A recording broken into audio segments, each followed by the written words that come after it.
Hi, my name is Dr. John Douillard, and I want to talk to you today about the benefits of slow yoga. The idea that yoga could be held for a very long period of time, that long holds have a different effect on the body. And from the Ayurvedic perspective, they have a very powerful, subtle effect on the body. Now, how it works from the Ayurvedic perspective is that yogis, gurus, teachers would teach individual students very specific yoga postures that they would hold as meditations for a long period of time to help redirect subtle energy into appropriate subtle pathways called nadis that would facilitate a spiritual experience.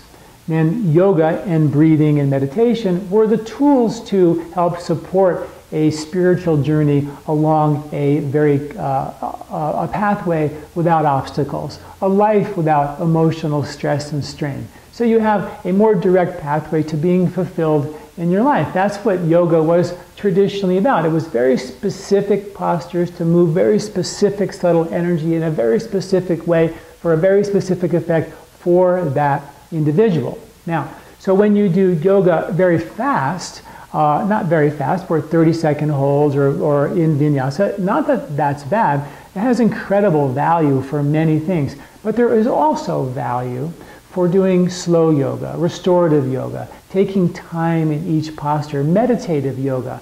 And that's something that I want to share with you, that there's the concept that in addition to your regular yoga practice, maybe at home, you can get into some of your favorite poses and stay there for 2 or 3 or 4 minutes and get into a meditative state in those postures. Breathe into those postures. In Ayurveda, there's subtle energy called the Kundalini Shakti, and that energy is carried from the base of your spine to the top of the head to fulfill a spiritual experience. There are only 6 nadi systems, nadi pathways that carry that spiritual energy. And not all of them are wonderful. Some of them are scenic routes, and they take us through a lot of emotional drama or trauma in our lives. And some of them are more direct. And of course, the more balanced you are in your life, the easier it is to move into a more fulfilling, nadi spiritual pathway. And the more out of whack your life is, the more difficult it is to get into those pathways. So yoga and breathing and meditation were designed to redirect that energy into an appropriate nadi so you can experience a more fulfilling, spiritual and emotional life.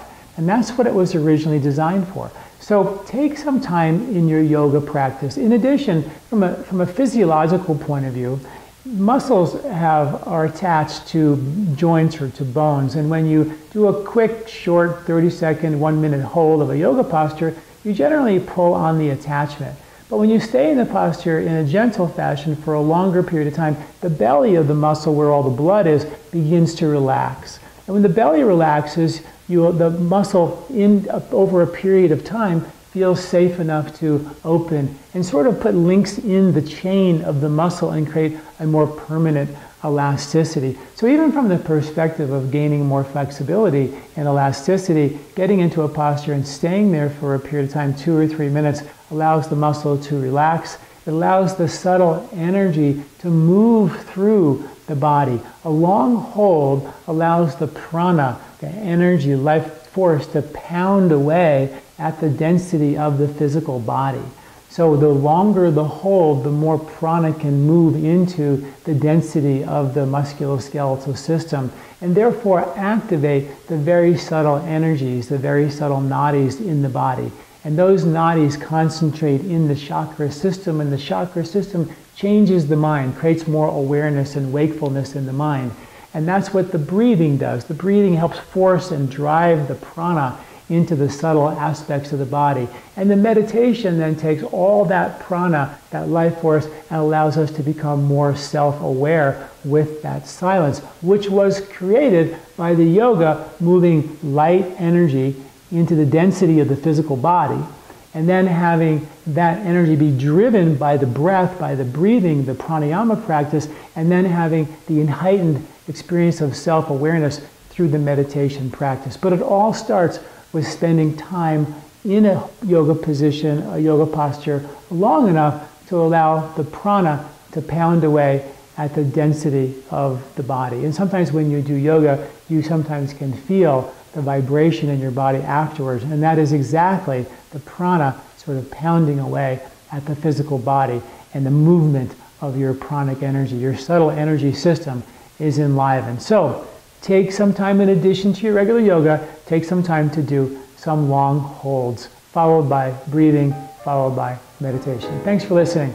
I'm Dr. John Douillard.